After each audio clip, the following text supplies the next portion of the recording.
Hello student, कैसे हो आप सब। आई होप आप सब लोग मस्त हो, स्वस्थ हो और एग्ज़ाम की जम के तैयारी कर रहे हो। तो आज के वीडियो में हम बात करने वाले हैं सर्कल्स की। लेकिन उससे पहले अगर आपने मेरा पहले वाला वीडियो नहीं देखा है जिसमें मैंने सर्कल के बारे में बेसिक छोटी छोटी चीज़ों की जानकारी दी है, अगर आपने उस वीडियो को नहीं देखा है तो मेक श्योर पहले आप उसको देख लें ताकि आपको छोटी छोटी जानकारियाँ जो नहीं हैं वो मिल जाएँ। उसके बाद अगर आप इस वीडियो को देखेंगे तो आपको ज़्यादा अच्छा लगेगा और आपको ज़्यादा नॉलेज भी मिल पाएगी। तो अगर आपको पहले से देखा हुआ है तो वेरी गुड। हम शुरू करते हैं आज का वीडियो। मेरा नाम है ऋचा अग्निहोत्री और मेरे चैनल का नाम है math pirate. Make sure you will subscribe that. So शुरू करते हैं आज का वीडियो। तो यहाँ पर हम सबसे पहले बात करते हैं टेंजेंट की। टेंजेंट क्या होता है? किसी सर्कल पर अगर हम एक लाइन ड्रॉ करें और वो सर्कल को एक ही पॉइंट पर टच करें, बाउंड्री पर, ठीक है, ऑब्वियसली बाउंड्री पर ही टच करेगी। देखो मैंने यहाँ पे ड्रॉ किए हुए हैं दो सर्कल, एक सर्कल यहाँ पर है और एक सर्कल यहाँ पर है। आपको क्लियर दिख रहा है कि ये लाइन जो है इस सर्कल को दो पॉइंट पर टच कर रही है, मतलब ये हमारी टेंजेंट नहीं होगी। इसको हम सेकेंड बोलते हैं, ठीक है। इसको क्या बोलते हैं? सेकेंड। ये मैंने अपने पहले वीडियोज़ में ये छोटे छोटे टर्म्स, कॉर्ड क्या होता है, सेक्टर क्या होता है, सेगमेंट क्या होता है, डायमीटर क्या होता है, ये सारी चीज़ों की बात की है। मेक श्योर अगर आपने नहीं देखा है तो प्लीज़ वहाँ पर जाकर पहले देख लो, फिर इस वीडियो को एंजॉय करो, ठीक है। तो साथ साथ अगर आपको इस चीज़ों की जानकारी नहीं है तो कॉपी पेन लेके बैठना, नोट करते जाना।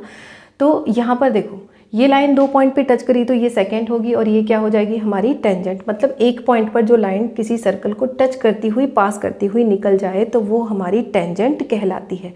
और ये जो पॉइंट है जहाँ पर ये लाइन टच कर रही है, ये जो पॉइंट है जहाँ पर ये लाइन टच कर रही है, इसको हम कहते हैं पॉइंट ऑफ कांटेक्ट, या फिर हम कह देते हैं point of tangency, because it is a tangent. A B is a tangent and this point C is known as point of tangency. Clear है?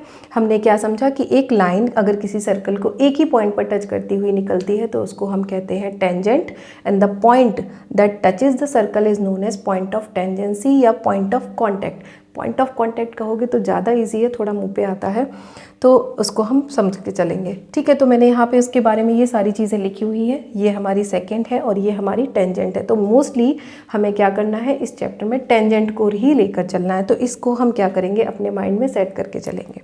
अभी देखते हैं नेक्स्ट क्या है। नेक्स्ट इज, देखो थ्योरम है, a tangent at any point of a circle is perpendicular to the radius through the point of contact. क्या prove करना है हमको? कि अगर हम सर्कल के सेंटर से पॉइंट ऑफ कांटेक्ट पर अगर एक लाइन ड्रॉ करें, ठीक है, this line is known as radius, तो ये हमारी टेंजेंट से क्या बना रही है? 90 डिग्री का एंगल बना रही है, ठीक है। ये हमको प्रूव करना है। तो देखो इसको कैसे प्रूव करेंगे। हमें पता है कि जो ओ आर और ओ पी हैं वो कैसे हैं? इक्वल है। तो हम लिखेंगे O R is equals to O P, because दोनों ही क्या है? रेडाई ऑफ द सर्कल है, रेडाई ऑफ सेम सर्कल, एक ही सर्कल की है, ठीक है, सेम सर्कल। तो हमने यहाँ पे लिख लिया। अब अगर हम ओ क्यू फाइंड आउट करें तो O Q is equals to क्या है? O R plus R Q है, ठीक है, O R plus R Q है। तो हम इसको ऐसे भी लिख सकते हैं कि जो ओ क्यू है, ओ आर की जगह हम ओ पी भी लिख सकते हैं। O R is equals to O P, ये हमने पहले लिखा हुआ है। तो मैं इसको ऐसे लिख दे रही हूँ, O P plus R Q. मतलब क्लियर है कि जो हमारा ओ क्यू है वो कैसा है? अब ओ क्यू जो है वो बड़ा है ओ आर से, क्लियर है ना? यहाँ से देखो, ये ओ आर है और ये पूरा ओ क्यू है, तो बड़ा ही दिख रहा है ना, ठीक है। तो इसका मतलब कि जो ओ क्यू है वो ओ पी से भी कैसा होगा?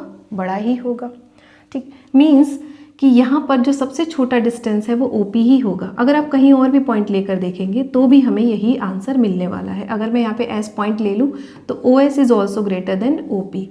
तो ये हमारा सबसे शॉर्टेस्ट डिस्टेंस है इस लाइन को टच करने वाला। मतलब ए बी को टच करने के लिए जो ओ पी है वो सबसे शॉर्टेस्ट डिस्टेंस है। अब हमने एक थ्योरम पढ़ी है, ठीक है, the shortest distance drawn on any line, drawn to any line, मतलब अगर किसी लाइन पर हम शॉर्टेस्ट डिस्टेंस किसी एक पॉइंट से ड्रॉ करें, shortest distance, it will always be perpendicular.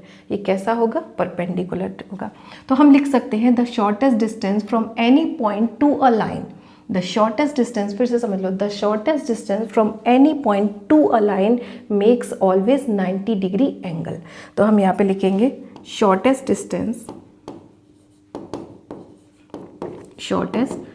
distance from a point to any line, a line नहीं, to any line is always perpendicular to the line, perpendicular to the line. तो clear है कि OP अगर shortest distance है तो फिर हम क्या कहेंगे, OP will be perpendicular on AB। तो इस थ्योरम को हम याद रखेंगे कि पॉइंट ऑफ कांटेक्ट और सेंटर जब आपस में मिलते हैं तो वो टेंजेंट से 90 डिग्री का एंगल बनाते हैं। ये थ्योरम बहुत ज़रूरी है, इसको याद रखना। मतलब ये एंगल हमेशा कैसा रहेगा, 90 डिग्री रहेगा। इसको हम माइंड में सेट करके चलेंगे। समझ आ गया होगा, ठीक है। नहीं समझ में आया तो इसको रिवाइज करके फिर से देख सकते हैं। अब हम देखते हैं अपनी नेक्स्ट थ्योरम को। अब नेक्स्ट थ्योरम क्या है कि एक ही सर्कल पर अगर हम सर्कल के अंदर, सर्कल की बाउंड्री पर या सर्कल के बाहर कहीं एक पॉइंट ले लें तो वहाँ से हम टेंजेंट कितनी ड्रॉ कर सकते हैं, ये जानना बहुत ज़रूरी है। तो अगर हम सर्कल के अंदर कोई पॉइंट ले लें, सपोज मैंने यहाँ पे देखो P पॉइंट लिया हुआ है, अगर हम सर्कल के अंदर कोई पॉइंट लेते हैं तो मुझे नहीं लगता कोई टेंजेंट ड्रॉ होगी, बिकॉज वो सर्कल को क्या कर रही है, दो जगह पे इंटरसेक्ट कर रही है। और हमने पढ़ा है कि अगर किसी सर्कल को कोई लाइन दो जगह से इंटरसेक्ट करती है तो ये टेंजेंट तो नहीं है ना, ये टेंजेंट नहीं है। तो सर्कल के अंदर कोई भी पॉइंट ले लो, वहाँ से कितनी भी लाइन आप ड्रॉ कर लो, वो टेंजेंट नहीं बनाएंगी, मीन्स ज़ीरो टेंजेंट बनेंगे यहाँ पे, ठीक। अब देखते हैं कि अगर हम बाउंड्री पर कोई पॉइंट ले लें, जैसे यहाँ पर देखो सर्कल की बाउंड्री पर अगर हम कोई पॉइंट ले लें तो बेटा अगर हम सर्कल की बाउंड्री पर एक पॉइंट लेते हैं तो उस एक पॉइंट से हम एक ही टेंजेंट ड्रॉ कर सकते हैं, ठीक है। इसको ध्यान में रखना है कि सर्कल की बाउंड्री पर अगर हम कोई एक पॉइंट लें तो उस एक पॉइंट से, देखो उस इंडिविजुअल पॉइंट से कह रही हूँ मैं, ध्यान रखना, इस इंडिविजुअल पॉइंट P से एक ही टेंजेंट ड्रॉ हो सकता है। ये अलग है कि आप यहाँ पे एक और पॉइंट ले लो, यहाँ से एक टेंजेंट ड्रॉ कर दो, यहाँ पे एक पॉइंट ले लो, यहाँ से भी एक टेंजेंट ड्रॉ कर दो। तो नंबर ऑफ टेंजेंट अलग अलग पॉइंट से हम बहुत सारी ड्रॉ कर सकते हैं, लेकिन एक ही पॉइंट से एक ही टेंजेंट ड्रॉ कर सकते हैं on the boundary of circle, ठीक है। देखो यहाँ पे लिखा हुआ है there is one and only one tangent to a circle passing through a point lying on the circle. मतलब एक पॉइंट जो कि सर्कल की सर्कमफ्रेंस पे लाई कर रहा है, वहाँ से हम एक ही टेंजेंट ड्रॉ कर सकते हैं। ये दिमाग में बिठा लो। अब हमने क्या किया, अंदर ले लिया, बाउंड्री पे ले लिया। अब क्या करते हैं, पॉइंट को थोड़ा दूर भगा देते हैं, है ना। क्या करते हैं, पॉइंट को थोड़ा सा दूर भगा देते हैं। हमने क्या करा, इस पॉइंट को P को भगा दिया दूर, हमने कहा भागो। तो ये पॉइंट था, यहाँ पर आ गया, भागते भागते यहाँ पे आ गया। अब ये पॉइंट जब P यहाँ पे आ गया तो यहाँ से हमने देखा कि हम कितनी टेंजेंट ड्रॉ कर सकते हैं।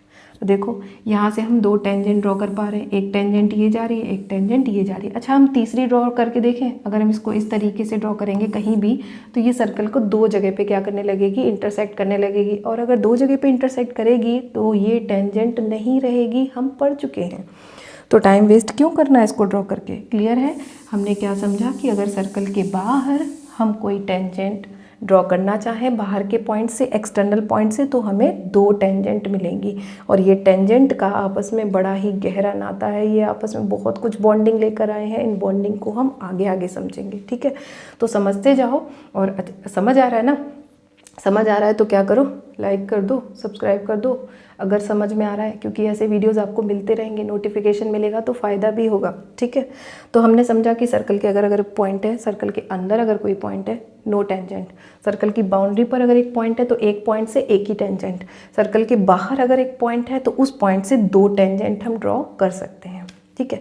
तो ये हमने यहाँ पर लिखा हुआ है, ये कुछ इस तरीके से आप पढ़ सकते हो। There are exactly two tangents to a circle passing through a point lying outside the circle. ये पढ़ने की ज़रूरत नहीं है, आई थिंक समझ में आ गया होगा। सर्कल के अंदर है तो नो टेंजेंट, बाउंड्री पर है तो एक टेंजेंट, और अगर सर्कल के बाहर कोई पॉइंट है तो एक पॉइंट से दो टेंजेंट हम ड्रॉ कर सकते हैं। तो इस चीज़ को हम कुछ इस तरीके से भी समझेंगे। अब हमने जब समझ लिया कि एक बाहर वाले पॉइंट से हम दो टेंजेंट ड्रॉ कर सकते हैं, ये हमने समझा है कि एक पॉइंट हमने बाहर लिया, उससे हमने दो टेंजेंट ड्रॉ कर ली, तो उन टेंजेंट का आपस में रिलेशन क्या है ये भी समझना बहुत ज़रूरी है। तो देखो ये टेंजेंट जो ड्रॉ हुई है ना, RQ और RP एक एक्सटर्नल पॉइंट R से, ये लेंथ में बराबर होंगी। ये इस थ्योरम में हमको प्रूव करना है। थ्योरम तो आगे आएगी, ये कुछ बेसिक सी नॉलेज है कि the length of the segment of the tangent from an external point is called length of the tangent. Basic सी बात है कि इस एक्सटर्नल पॉइंट से यहाँ तक की जो लेंथ है, इसको हम क्या बोलेंगे, इसको बोलेंगे लेंथ ऑफ द टेंजेंट। इसको भी क्या बोलेंगे, लेंथ ऑफ द टेंजेंट बोलेंगे, ठीक है। और ये लेंथ ऑफ द टेंजेंट ये दोनों RQ और RP, RQ is equals to P, ये हम प्रूव करेंगे नेक्स्ट थ्योरम में। आई थिंक नेक्स्ट वाला जो प्रॉब्लम है वो इसी से रिलेटेड है, ठीक। ओके, यहीं पर है, आगे क्यों जाना, यहीं पर है। देखो तो फटाफट इसको प्रूव करते हैं। देखो क्या कहा है, the length of tangent drawn from an external point to a circle are equal. चलो फटाफट से प्रूव करते हैं। तो देखो बेटा, हम क्या करते हैं, इसमें दो ट्राइंगल ले लेते हैं। कौन कौन से ट्राइंगल ले लेते हैं, R Q O and triangle R P O, ठीक। हमने दो ट्राइंगल ले लिए, कौन कौन सा, एक ट्राइंगल ये, एक ट्राइंगल ये। अब हमको पता है इसमें कि ओ क्यू जो है वो ओ पी के बराबर होगा, तो हम लिखेंगे O Q is equals to O P.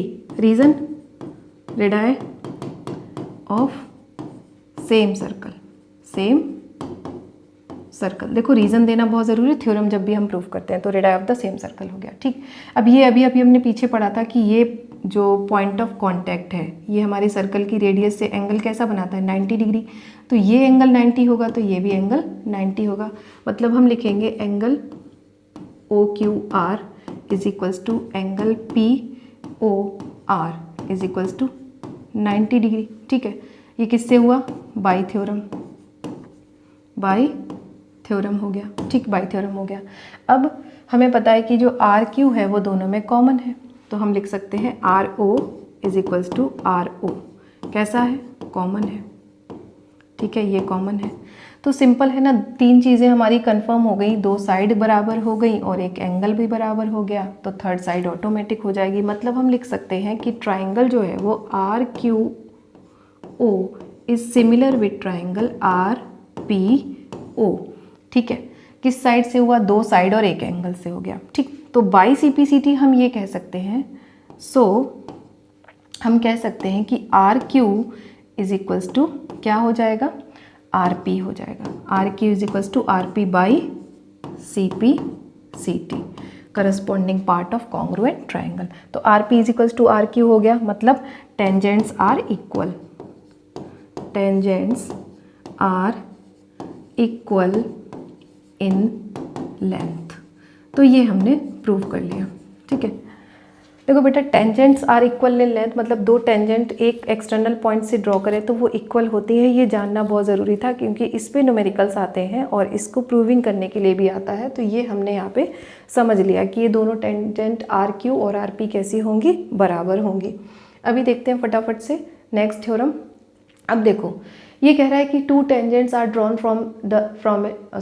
To tangents are drawn to a circle from an external point, ठीक है। ये हमको पता है कि ए से क्या करा है, हमने दो टेंजेंट ड्रॉ किए। अब हमको प्रूफ क्या करना है, then they subtend equal angle at the centre. देखो सेंटर से वो इक्वल एंगल सबटेंड करेंगे, मतलब ये एंगल कैसे होंगे, सेम। मतलब अगर ये x है तो ये भी कितना होगा, x होगा।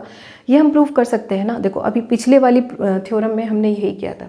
पिछले वाली थ्योरम में हमने क्या करा था कि हमने ये वाले ट्राइंगल को और इसको, मतलब कि PAO और AQO को बड़े आराम से हम क्या कर सकते हैं, कॉन्ग्रुएंट प्रूफ कर सकते हैं। सिंपल वही थ्योरम हमको रिपीट करनी है, वही वाली। तो अब मैं बार बार इसको नहीं लिख रही हूँ, ये कंसेप्ट आपको क्लियर हो गया होगा। इस ट्राइंगल, दोनों ट्राइंगल को हम क्या करेंगे, PAO, कौन कौन से ट्राइंगल को, ट्राइंगल PAO सिमिलर प्रूफ कर देंगे किसके, QAO के। जब ये दोनों ट्राइंगल कॉन्ग्रुएंट प्रूव हो जाएंगे तो उनके करस्पॉन्डिंग पार्ट के हिसाब से ये एंगल और ये एंगल कैसे हो जाएंगे, इक्वल। तो ये पहला वाला काम हमारा हो जाएगा। क्या कह रहा है वो, they subtend equal angle at the centre. तो सेंटर से इक्वल एंगल सबटेंड कर रहे हैं, मतलब कि अगर ये थीटा होगा तो ये भी थीटा होगा, ये x होगा तो ये भी x होगा। फिर नेक्स्ट में क्या कह रहा है, they are equally inclined to the line segment joining to the line segment joining the centre to the point. Okay, centre को पॉइंट से जॉइन करने वाली लाइन से भी ये कैसे हैं, इक्वली इंक्लाइंड है। तो सेंटर से ये लाइन ड्रॉ हो रही है, ये वाली, इससे इक्वल इंक्लाइंड का मतलब ये एंगल और ये एंगल सेम होगा। तो हम क्या कह सकते हैं, यहाँ इसको भी हम कह सकते हैं कि अगर ये एंगल हमारा y होगा तो ये भी y होगा। CPCT से दोनों काम हमारे हो जाएंगे। और पिछले वाले सेक्शन में हमने यही किया है, अभी पिछले वाले क्वेश्चन में यही किया है, तो इसको हम नहीं करेंगे। आपको क्या करना है, दोनों ट्राइंगल को कॉन्ग्रुएंट प्रूव कर देना है, CPCT से प्रूव कर देना है। देखो इन चीज़ों को ना ध्यान रखते जाओ, इन चीज़ों को दिमाग में बिठाते जाओ कि एक सर्कल पर किसी बाहर वाले पॉइंट से हम टेंजेंट ड्रॉ कर रहे हैं तो उनकी लेंथ बराबर होती है। सेंटर से टेंजेंट पर पॉइंट ऑफ कांटेक्ट अगर हम जोड़ रहे हैं तो वो क्या कर रहा है, रेडियस और पॉइंट ऑफ कांटेक्ट आपस में मिलने पर 90 डिग्री एंगल बना रहे हैं। अब और कुछ पॉइंट जुड़ गए। क्या जुड़ गया कि ये जो सेंटर से अगर हम पॉइंट ऑफ कांटेक्ट को मिला दें तो जो दोनों टेंजेंट हैं वो इक्वल एंगल पर इंक्लाइनेशन करते हैं। इवन सेंटर से भी ये क्या करते हैं, इक्वल एंगल सबटेंड करते हैं। इन सारी चीज़ों को हम क्या करेंगे, सेट करते जाएंगे माइंड में, ताकि आगे आने वाली प्रॉब्लम्स में उनको अप्लाई कर सकें, उनको यूज़ कर सकें और बड़े आराम से क्वेश्चंस कर सकें। तो अभी देखते हैं, देखो इसी टाइप का एक क्वेश्चन है हमारे पास, ये वाला क्वेश्चन है। बहुत सिंपल क्वेश्चन है, लेकिन बच्चों को जिनको ये थ्योरम्स नहीं पता होंगी उनको थोड़ा सा कैसा लगेगा, टफ लगेगा। देखो ये क्या कह रहा है कि ये साइड 3 सेंटीमीटर है और ये एंगल कितना दिया हुआ है, 60 डिग्री दिया हुआ है। अब हमसे पूछा क्या है, find the length of the each tangent. अब हमको ये टेंजेंट की क्या पता करनी है, लेंथ पता करनी है। तो हमें पता है कि ये एंगल कैसा होगा, 90 डिग्री होगा। अगर ये 90 डिग्री है सो हमारा जो PQO ट्राइंगल है वो राइट एंगल ट्राइंगल बनेगा एट Q। अब जो एंगल 90 डिग्री है उसके ठीक अपोजिट साइड क्या होती है, हाइपोटेनियस। मतलब ये हमारी क्या हो गई, हाइपोटेनियस हो गई। ये साइड हो गई हमारी बेस और ये हो गया हमारा परपेंडिकुलर। और ये पूरा एंगल हमारा 60 है तो ये इतना एंगल कितना हो जाएगा, सिर्फ और सिर्फ 30 डिग्री हो जाएगा। तो हमें पता है कि परपेंडिकुलर अपॉन बेस क्या होता है, tan 30 होता है। तो हम फटाफट से लिखेंगे कौन सा ट्राइंगल ले रहे हैं, ट्राइंगल ले रहे हैं PQO ले रहे हैं। ठीक है, हमने ट्राइंगल ले लिया PQO। अब हम इसमें लिखेंगे कि perpendicular upon base is equals to tan 30, 60 नहीं 30, आधा कर लिया ना हमने। तो परपेंडिकुलर कितना हमारा 3।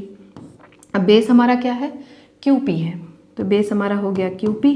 tan 30 की वैल्यू कितनी होती है, 1/√3। देखो 1/√3 tan साइन कॉस tan की सारी वैल्यूज़ उनको रिलेट करने के लिए भी मैंने एक वीडियो डाला है। अगर आपके छोटे छोटे टर्म्स ये क्लियर नहीं है तो जाकर वहाँ पे देख लो, आपको ही फ़ायदा होगा, एग्जाम में अच्छे से हो जाएगा। तो यहाँ से हम सीधा सीधा लिख सकते हैं QP इज इक्वल्स टू 3√3। आप चाहो तो यहाँ पे पॉइंट में वैल्यू रख दो 1.732 सेंटीमीटर। तो ये आपका आंसर यहाँ पे आ जाएगा, मल्टीप्लाई करके आप लिख सकते हो। देखा कितना छोटा सा क्वेश्चन था, देखने में लग रहा था कि पता नहीं कैसे होगा। आई होप आप लोग मेरे क्वेश्चन समझ पा रहे हो। अगर बहुत फास्ट हो रहा है तो मुझे कमेंट करके बताना, या समझ में आया कैसा लगा वो भी मुझे बताना। जैसा कि मैं हमेशा कहती हूँ, मुझे आप लोगों के कमेंट्स बहुत अच्छे लगते हैं। अब देखो यहाँ पे क्या कह रहा है, यहाँ पे कह रहा है 2 कॉन्सेंट्रिक सर्कल। कॉन्सेंट्रिक सर्कल का मतलब क्या होता है कि एक ही सेंटर को लेकर हम 2 सर्कल्स ड्रॉ कर लें। ठीक है, एक ही सेंटर को लेकर क्या कर लें, 2 सर्कल्स ड्रॉ कर लें। तो इस टाइप के जो सर्कल्स होते हैं वो कॉन्सेंट्रिक सर्कल्स कहलाते हैं। तो हमारे पास 2 कॉन्सेंट्रिक सर्कल हैं। अब ये 2 कॉन्सेंट्रिक सर्कल में क्या कह रहा है, देखो हमसे कह रहा है कि बड़े वाले सर्कल की रेडियस, मैंने ऑलरेडी यहाँ पे हाईलाइट करके रखा हुआ था, बड़े वाले सर्कल की रेडियस है 5, छोटे वाले सर्कल की रेडियस है 3। तो find the length of the chord of larger circle touches the smaller circle. Okay, तो हमें कह रहा है कि बड़े वाले सर्कल की ये जो कॉर्ड है ना, इसकी लंबाई बताओ। अच्छा, अब देखो 9th क्लास में हमने एक थ्योरम पढ़ी थी, the line drawn from the centre to any chord. अगर हम सेंटर से परपेंडिकुलर कोई लाइन किसी सर्कल की कॉर्ड पर ड्रॉ करते हैं, फिर से सुन लो, अगर हम सेंटर से कोई लाइन परपेंडिकुलर ड्रॉ करते हैं किसी कॉर्ड पर, तो वो उस कॉर्ड को क्या कर देती है, इक्वली डिवाइड कर देती है। मतलब देखो ये थ्योरम मैंने परपेंडिकुलर क्यों कहा, क्योंकि मुझे पता है कि ये लाइन जो है छोटे वाले सर्कल के लिए पॉइंट ऑफ कांटेक्ट का काम कर रही है। यहाँ पर ये जो P है वो पॉइंट ऑफ कांटेक्ट का काम कर रहा है, मतलब ये 90 डिग्री होगा। अगर ये 90 डिग्री है, सेंटर से ही फॉल हो रहा है, तो ये AP को क्या कर रहा होगा, बाइसेक्ट कर रहा होगा। मतलब AP जो है वो 2 भागों में बट गया, AB जो है वो 2 भागों में बट गया, AP प्लस PB, यानी कि हम 2AP कह सकते हैं इसको, या फिर हम इसको 2PB भी कह सकते हैं। ये दोनों बातें सेम होंगी। ठीक, तो अगर मैं सिर्फ AP निकाल लूँ मेरा काम हो जाएगा। तो सिंपल है, ये देखो 5 है, ये 3 है, पाइथागोरस लगा दो इसमें। ठीक है, तो ट्राइंगल कौन सा ले रहे हैं, OAP ले रहे हैं। तो यहाँ पे हम लिख सकते हैं कि जो AP का स्क्वायर होगा वो सीधा सीधा हो जाएगा हाइपोटेनियस, यानी 5 का स्क्वायर माइनस 3 का स्क्वायर। तो यहाँ से क्लियर आपका आ जाएगा AP square is equals to 25 minus 9, मतलब कि 16। तो सिंपल है, AP हमारा आ जाएगा 4। अब AP का डबल कर दो, तो AP का डबल कर दो, AB आ जाएगा। AP is equals to twice of AP, तो 2 इंटू 4 यानी कि 8 सेंटीमीटर। तो ये हमारा काम यहाँ पे हो गया फटाफट से। देखो छोटा सा क्वेश्चन था, बड़ी आसानी से हो गया। अभी देखते हैं नेक्स्ट क्वेश्चन क्या है। हाँ, नेक्स्ट क्वेश्चन ये है। अब देखो इस क्वेश्चन में क्या कह रहा है कि XY और X डैश Y डैश पर आपस में कैसे हैं, पैरेलल है। एक्स वाई और एक्स डैश वाई डैश आपस में कैसे पैरेलल है। तो वो ये कह रहा है कि आप क्या प्रूव करो कि ये जो एंगल है AOB इसको 90 डिग्री प्रूव करो। देखो ये लिखा हुआ है AOB 90 डिग्री प्रूव करो।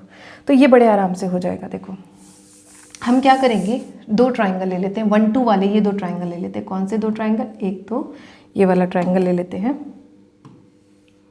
एक ये वाला ट्राइंगल ले लेते हैं, ये वाला, ठीक है, और दूसरा ले लेते हैं ये वाला ट्राइंगल, इसको ले लेते हैं। इन दोनों ट्राइंगल को हम क्या करेंगे, कॉन्ग्रुएंट प्रूव करेंगे और बड़े आराम से हो जाएगा। ट्राइंगल ले लेते हैं, ट्राइंगल ले लेंगे APO एंड ट्राइंगल ले लेंगे कौन सा, ACO। तो हमें पता है कि OP is equals to OC होगा, ठीक है, AP is equals to OC, वही पुराना डायलॉग अपना, radii of same circle, radii of same circle, ठीक है, सेम सर्कल की रेडियस है। अगेन ये एंगल कितना होगा, आपको पता है ये एंगल कितना होगा, 90 डिग्री, ये एंगल भी 90 डिग्री होगा। हमें पता है पॉइंट ऑफ कांटेक्ट से सेंटर पर जो लाइन ड्रॉ करते हैं वो परपेंडिकुलर होती है। तो हम लिख देंगे angle OPA is equals to angle okay OCA। क्या लिखेंगे, OCA। देखो रात का 1 बज गया है और फिर भी मैं आपको पढ़ाने की कोशिश कर रही हूँ, तो यहाँ पर ना सीरियसली पढ़ना आप लोग, मजाक में नहीं लेना। 90 डिग्री होगा, ये किससे हो जाएगा, बाई थ्योरम, ठीक है, बाई थ्योरम लिख देंगे यहाँ पे। और ये जो लाइन है AO, ये कैसी है, कॉमन है दोनों में, तो हम लिखेंगे AO is equals to AO common, ये कैसी है, कॉमन है। तो क्लियर है कि ये जो दो ट्राइंगल हैं, ये वाला ट्राइंगल और ये वाला ट्राइंगल सिमिलर है, मतलब कॉन्ग्रुएंट है। तो हम लिख देंगे यहाँ पे triangle APO is congruent with triangle ACO। अब ये अगर कॉन्ग्रुएंट है तो कौन सा रूल लगा हमारा, 2 साइड और 1 एंगल, ठीक है।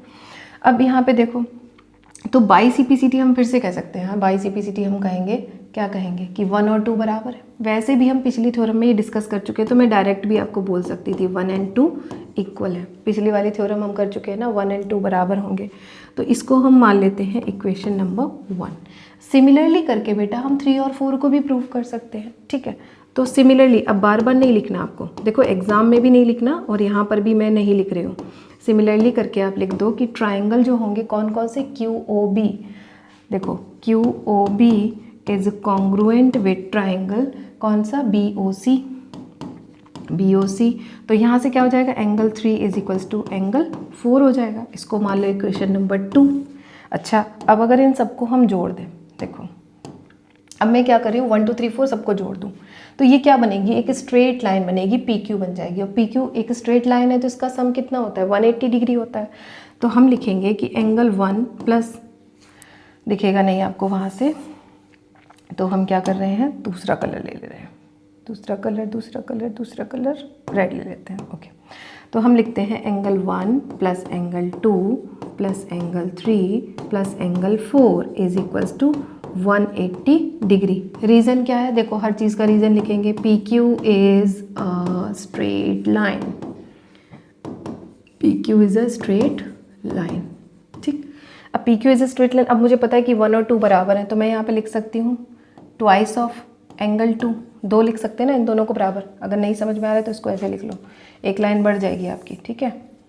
इसको लिख लो ऐसे, twice angle 2 plus angle 2 plus angle 3 plus angle 3, सबको हमने रिप्लेस कर दिया 180। तो यहाँ से डबल हो जाएगा इस तरीके से, 2 of angle 2 plus angle 3 is equals to 180। तो यहाँ पर लिख देती हूँ मैं, यहाँ पर लिख देती हूँ, तो क्लियर हो जाएगा कि angle 2 plus angle 3 is equals to 180/2। यहाँ से ये सीधा सीधा यहाँ आ गया, ठीक। तो हमें मिल जाएगा angle 2 plus angle 3 is equals to 90 degree. हो गया प्रूफ। एंगल 2 और एंगल 3 मिलके यही बना रहे ना, AOB, तो ये मिल गया angle AOB is equals to 90 degree. ये क्वेश्चन इंपॉर्टेंट है बच्चों, इसको हल्के में नहीं लेना, ये एग्जाम में आ सकता है। इसको बार बार रिपीट करना जब तक आ ना जाए, ठीक। अभी देखते हैं फटाफट से नेक्स्ट क्वेश्चन, ख़त्म करते हैं इसको भी। ओहो, यहाँ पर तो सॉल्यूशन ही कर रखा है। चलो इसको बिगाड़ देती हूँ, सॉल्यूशन नहीं दिखाना है आपको मुझे, ठीक है। तो इसको क्या करते हैं, फटाफट से बिगाड़ देते हैं। चलो देखते हैं यहाँ पे क्या हो रहा है। फटाफट फटाफट बिगड़ो बिगड़ो बिगड़ो बिगड़ो बिगड़ो बिगड़ो। ओके, बिगड़ गया। चलो देखो यहाँ पे क्या कह रहा है, in the given figure OP is equals to diameter. ये क्या कह रहा है कि OP जो है वो डायमीटर के बराबर है। अब ठीक है, अगर OP डायमीटर के बराबर है तो हमारा यहाँ पे अगर हम C पॉइंट ले लें, C पॉइंट लेने से क्या होगा, OC is equals to CP हो जाएगा। OP is equals to diameter, diameter, ठीक है। तो हम कह सकते हैं कि OC is equals to CP, OC is equals to CP is equals to R होगा, ठीक। अब हमको क्या प्रूव करना है कि APB is a equilateral triangle. बेटा इसको देखना है, APB, ये जो ट्राइंगल, ये APB, इसको मैं ऐसे ड्रॉ कर देती, ये वाला जो ट्राइंगल है ये इक्विलेटरल होगा, ये हमें प्रूव करना है। अब ये इक्विलेटरल तब होगा ना जब इसके सभी एंगल हम 60 डिग्री प्रूव कर देंगे। तो देखो 60 डिग्री प्रूव करने के लिए छोटे छोटे 3 सेक्शन में हम काम करेंगे। पहला सेक्शन जो है उसको आराम से समझना, 3 सेक्शन में मैं बताऊंगी आपको और क्वेश्चन बड़े आराम से समझ में आ जाएगा। देखो मैं क्या कर रही हूँ, इसको यहाँ से हम मिला दे रही हूँ इस तरीके से, इस तरीके से। ये मैंने इसको क्या किया, ज्वाइन कर दिया और ये हमारा पॉइंट है C। अब हमें पता है कि ये डायामीटर का मिड पॉइंट है, ठीक है। डायामीटर के मिड पॉइंट से किसी ट्राइंगल के वर्टिस को अगर हम मिलाएं तो वो उसकी हाफ के बराबर होता है। मतलब डायामीटर का हाफ कितना है, रेडियस है ना। फिर से सुन लो, किसी डायामीटर के हाफ, ये भाई हो गया कि नहीं हो गया, देखो, या ऐसे मत समझो, ऐसे समझ लो, ठीक है। ऐसे मत समझो तो ऐसे समझ लो। इसको मैंने क्या किया, यहाँ मिला दिया इसको। तो दूसरे तरीके से समझाती हूँ। ये जो हमारा क्या होगा, ये हमारा होगा हाइपोटेनियस, ठीक है, हाइपोटेनियस होगा, ठीक। तो हाइपोटेनियस का जो मिड पॉइंट है उसको हम किस ट्राइंगल के वर्टिस से मिलाएंगे तो वो क्या बनेगा, उसके हाफ के बराबर होगा। मीन्स ये जो डिस्टेंस होगा ये R के ही बराबर होगा, क्योंकि ये डिस्टेंस R के बराबर है तो ये भी डिस्टेंस R के बराबर। मतलब ये तीनों कैसे हो गए आपस में बराबर। फिर से समझ लो एक चीज़ कि हाइपोटेनियस का जो मिड पॉइंट होता है उसको ट्राइंगल के वर्टिस से अगर हम मिलाते हैं तो वो उसके हाफ के ही बराबर होता है। अब इसका हाफ इटसेल्फ R है ना। देखो क्वेश्चन में कहा है कि ये एक डायमीटर के बराबर है, तो डायमीटर का आधा तो रेडियस ही होती है, तो ये R है तो ये भी क्या होगा, R। मतलब जो ट्राइंगल OA और इसको नाम दे दे C, तो ये इक्विलेटरल ट्राइंगल होगा, ठीक है। तो हम लिखेंगे कि OA इज इक्वल्स टू क्या होगा, OC। ये है radii of same circle, radii of same circle, ठीक है, सेम सर्कल की रेडाई है, ठीक। अब हम लिख सकते हैं the line drawn through the mid point to the vertex is equals to the half of diameter. तो मतलब कि अब मैं पूरी लाइन नहीं लिख रही हूँ, मैं इसको कई बार रिपीट कर चुकी हूँ, तो आपको समझ आ गया होगा कि किसी हाइपोटेनियस के मिड पॉइंट से, मैं बार बार डायमीटर इसलिए बोल रही हूँ क्योंकि ये डायमीटर बोला हुआ है, इसलिए किसी हाइपोटेनियस के मिड पॉइंट से उसी ट्राइंगल के किसी वर्टिस को हम मिलाएं तो वो उसकी हाफ के बराबर होता है। अब उसका हाफ रेडियस है तो मैं डायरेक्ट लिखती हूँ कि OC इज इक्वल्स टू क्या होगा, AC होगा। मतलब OC is equals to AC होगा, ठीक है। तो क्लियर है, यहाँ से हम कह सकते हैं कि OA is equals to OC is equals to AC। तो ट्राइंगल जो है, ट्राइंगल AOC क्या हुआ, ये क्या बन गया, एन इक्विलेटरल ट्राइंगल। ये क्या बन गया, इक्विलेटरल ट्राइंगल बन गया। अगर ये इक्विलेटरल ट्राइंगल है तो इसके सभी एंगल कैसे होंगे, 60। ये एंगल 60 होगा, ये भी 60 होगा, ये भी 60 होगा। बट हमें सारे 60 से काम नहीं लेना है, हमको सिर्फ ये एंगल से काम है 60 से। तो अभी हम सिर्फ इसको पॉइंट आउट करेंगे, फोकस में लेंगे कि AOC कैसा होगा, 60 डिग्री होगा। सो हम यहाँ पे लिखेंगे so angle AOC is equals to 60 degree, ठीक। ये हमने लिख लिया। अब मैं इसको बिगाड़ देती हूँ, एक बार फिर से रब कर देती हूँ ताकि आपको और क्लियर एक पॉइंट बता पाऊँ। अब फिर से थोड़ा सा फोकस करो। अब इसका दूसरा भाग यहाँ से शुरू होता है। मैंने कहा था ना ये क्वेश्चन 3 सेक्शन में होगा। तो यहाँ पर ये एंगल अगर हमारा 60 है, ठीक है, ये एंगल हमारा 60 है, ये एंगल हमारा कितना है 90। तो ये एंगल हमारा कितना निकलेगा, 30 निकल के आएगा, ठीक है, क्योंकि हमें पता है 60 और 90 कितना होता है 150 और ये हो जाएगा 30। तो इसको हम निकालेंगे। अब क्या लिखेंगे, यहाँ पर लिखेंगे इन ट्राइंगल AOP। हमारा जो एंगल होगा APO, डायरेक्ट यहाँ पे लिखते हैं एंगल APO कितना हो जाएगा 180 माइनस इन दोनों का सम, यानी कि 90 प्लस 60। तो क्लियर है कि यहाँ से आ जाएगा 30 डिग्री। अच्छा, ये 30 डिग्री है तो इसका पूरा कितना हो गया, ये पूरा हो जाएगा APB 60 degree. So angle APB is equals to twice of angle APO। ये भी बाई थ्योरम है, क्योंकि हमने ये थ्योरम पढ़ी हुई है, ठीक है, थ्योरम पढ़ी हुई है। तो यहाँ से हम लिख सकते हैं कि angle APB is equals to 60 degree. ठीक है, ये हमारा पूरा हो गया 60 डिग्री। अब हमारा शुरू होता है थर्ड पार्ट। देखो, अब फिर से मैं इसको क्या करती हूँ, रब कर देती हूँ। अब आ जाओ अपने मेन ट्राइंगल में। अब अपने मेन ट्राइंगल में आके बात करो। अब हमारा काम शुरू होता है कि ये एंगल हमने फाइंड आउट कर लिया, पूरा का पूरा 60 डिग्री है। और ये जो हमारा ट्राइंगल बन रहा है APB, ये कैसा ट्राइंगल है, आइसोसेलेस ट्राइंगल है, क्योंकि हमें पता है AP is equals to PB है। तो हम लिखेंगे in triangle APB, in triangle APB AP is equals to AB, ठीक है। Tangent from one external point, एक ही एक्सटर्नल पॉइंट से टेंजेंट ड्रॉ की है, तो ये कैसी होंगी, इक्वल होंगी। अगर AP is equals to AB है तो हम कह सकते हैं कि ये एंगल X होगा, तो ये भी एंगल X होगा, क्योंकि जो हमारा ट्राइंगल होगा APB is an isosceles triangle, ठीक है, आइसोसेलेस ट्राइंगल होगा, ये आप लिखोगे यहाँ पे। अगर ये आइसोसेलेस ट्राइंगल है तो हम अज्यूम कर लेते हैं कि PAB, अब मैं यहाँ पे डायरेक्ट लिख रही हूँ, ठीक है, यहाँ पे डायरेक्ट लिखेंगे एंगल X, या एंगल मत लिखो, ऐसे ही लिख लो, X plus 60 is equals to 180। तो क्लियर है ना, यहाँ से X कितना आ जाएगा, 60 डिग्री आ जाएगा। ये दोनों के दोनों कैसे आ जाएंगे, 60 डिग्री आ जाएंगे। अब देखो, मैंने यहाँ पे कुछ लाइन छोड़ दी। आप यहाँ पे पहले क्या लिखोगे, APB is an isosceles triangle, फिर आप यहाँ पे लिखोगे, अज्यूम करोगे कि PAB and ABP are equal, तो हमने अज्यूम कर लिया इनको X है। ये आप यहाँ पे लिखोगे, वीडियो बहुत लंबा हो जाएगा, इसलिए मैं इन पॉइंट को छोड़ रही हूँ।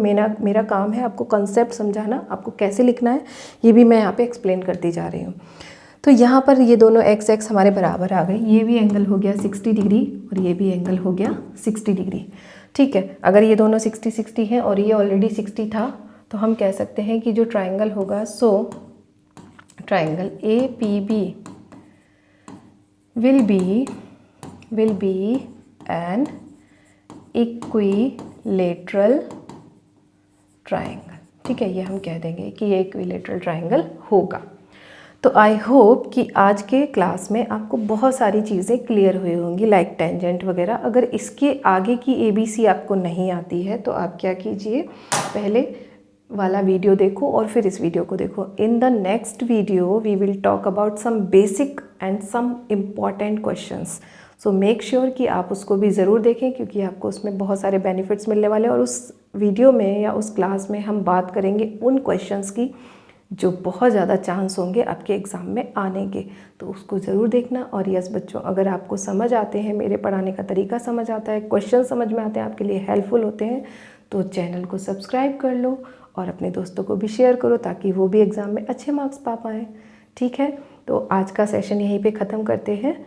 आप पढ़ते रहो, जम के पढ़ाई करो, ताकि एग्ज़ाम में अच्छे मार्क्स आ पाए। और मुझसे जो उम्मीद है वो आप मुझे कमेंट करके बताइएगा। बाय।